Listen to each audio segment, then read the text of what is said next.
देवी पार्वती, श्री गणेश को अपनी दिव्य शक्ति से नहीं अपितु माँ की ममता का प्रमाण देते हुए स्वयं अपने हाथों से मोदक बनाकर खिलाएं। जो आज्ञा स्वामी। पिताश्री, क्या माता अपने हाथों से मोदक बनाकर आपको भी भोग लगाती हैं? पुत्र गणेश, मोदक का नाम तो हमने पहली बार तुम्हारे प्रकट होने के पश्चात तुम्हारे ही मुख से सुना था। हमें तो ये भी ज्ञात नहीं कि मोदक कैसे बनते हैं, किंतु आज हम तुम्हारी माता पार्वती की रसोई अवश्य देखेंगे।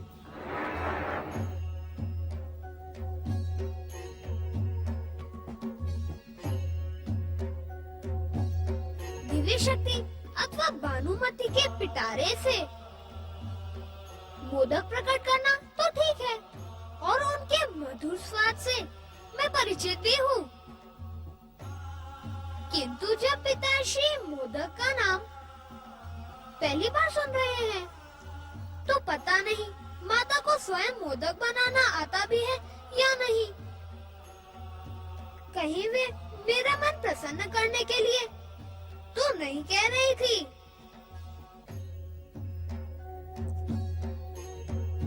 किंतु माता असत्य क्यों कहेंगी? मोदक आने तक मुझे प्रतीक्षा करनी पड़ेगी।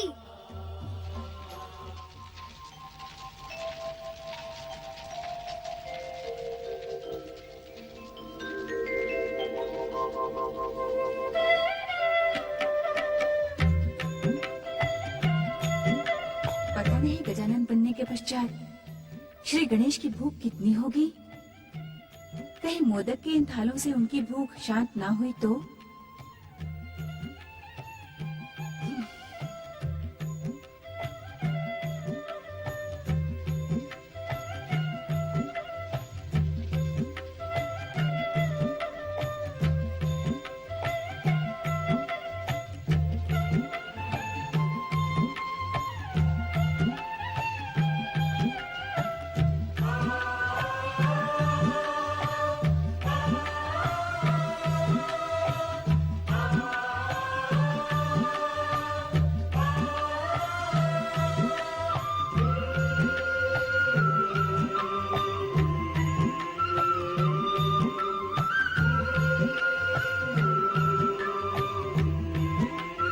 देवी पार्वती, तुमने आज तक हमें तो मोदक खिलाए नहीं।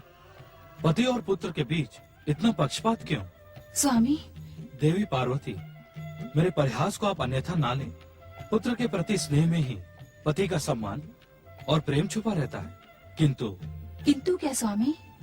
सुमुखी शक्ति स्वरूपा देवी पार्वती, तुमने हमें बताए बिना ही अपने पुत्र की रचना कैसे कर ली? यदि तुम बता देती तो ये सारा कांड होता ही नहीं। मुझे बताने का अवसर ही कहाँ मिला स्वामी। मैंने तो स्नान अनुष्ठान के पश्चात श्री महागणेश के पूजन का संकल्प किया था। अपने संकल्प की पूर्ति से पूर्व मैं आपको अवश्य बता देती, किंतु आपने मेरे बताने से पूर्व ही श्री गणेश पर त्रिशूल से प्रहार कर दिया। वो हमारी भूल थी देवी पार्वती। योग और वैराग्य को धारण करने वाले शिव में क्रोध की उत्पत्ति न जाने कैसे हो गई। स्वामी, स्वयं आपने ही तो कहा था कि ये सारी घटनाएं परम देव श्री महागणेश की इच्छा एवं संकेत से हुई हैं। तो भूल का प्रश्न ही कहाँ उठता है। जो हुआ वो तो होना ही था। सत्य तो ये है स्वामी कि जन्म जन्मांतरों से मैं श्री महागणेश के इसी रूप की माता बनने की कामना कर रही थी। श्री महागणेश का गजानन स्वरूप मुझे सबसे प्रिय है। अर्थात परम देव श्री महागणेश के साथ शक्ति स्वरूपा देवी पार्वती की इच्छा और लीला भी सक्रिय थी। देवी पार्वती, श्री गणेश को श्री महागणेश जैसा गजानन रूप प्राप्त हो, कहीं इसी कारण आपने ही तो इस लीला को नहीं रचा? नहीं नहीं स्वामी, वास्तव में ये लीला परम देव श्री महागणेश की ही है, जिसमें हम सभी पात्र बन गए। अर्थात श्री गणेश के गजानन बनने के कारण आपकी जन्म जन्मांतरों की कामना पूर्ण हुई। आपने जो इच्छा की वो मिल गई।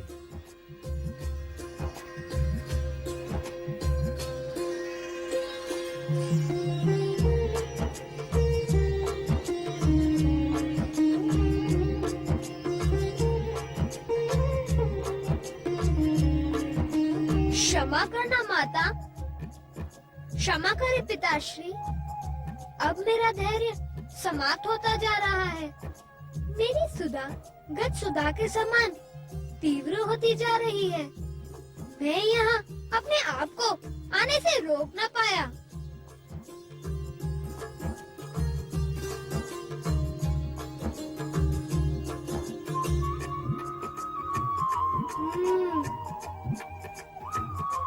हम्म, हम्म, हम्म।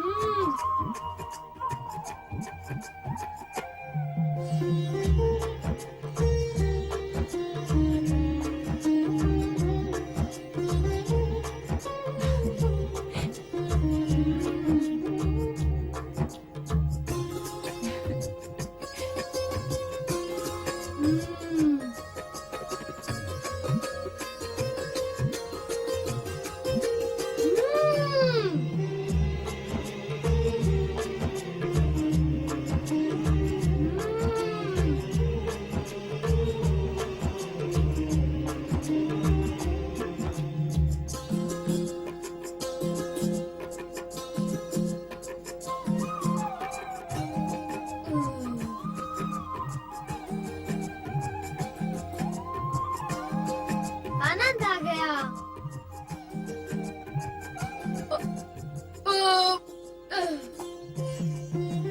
श्री गणेश, कितने लंबे समय के पश्चात हमें तुम्हारी माता के साथ एकांत में रहने का अवसर मिला था और तुम उस एकांत में विघ्न पहुंचाने के लिए आ गए।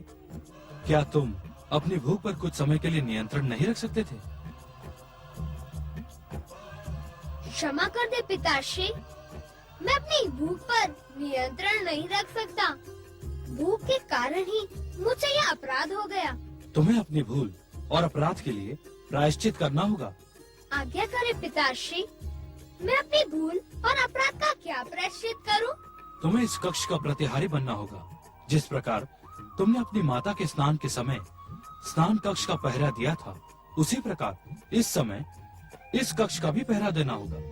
जो आज्ञा पिताश्री। पुत्र गणेश, हमारे कक्ष में हमारी आज्ञा न मिलने तक किसी को आने ना देना।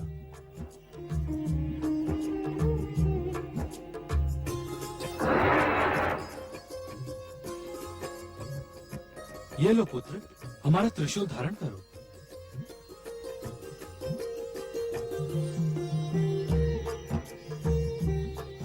माता, पिताश्री ने तो प्रतिहारी बनने से पूर्व मुझे अपनी त्रिशूल के रूप में भेंट दे दी, किंतु क्या तुम मुझे कुछ भेंट नहीं दोगी? कैसी भेंट श्री गणेश?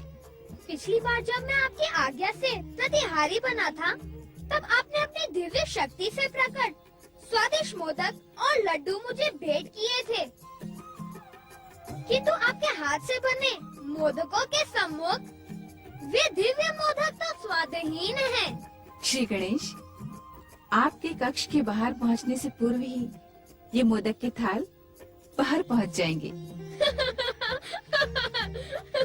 सत्य माता।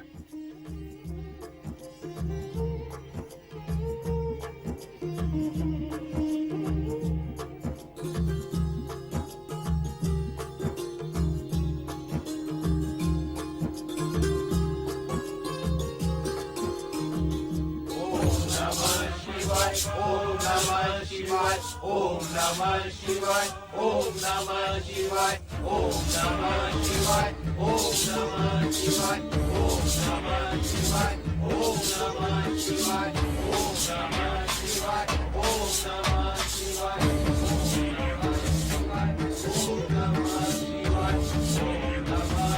Shivaya, Om Namah Shivaya, Om Namah Shivaya, Om Namah जय जय शिव शंकर।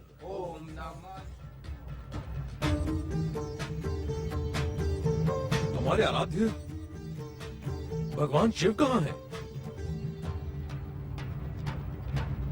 महाराज नंदी, शिव गणों, मेरे प्रश्न के उत्तर में तुम सब मौन क्यों हो?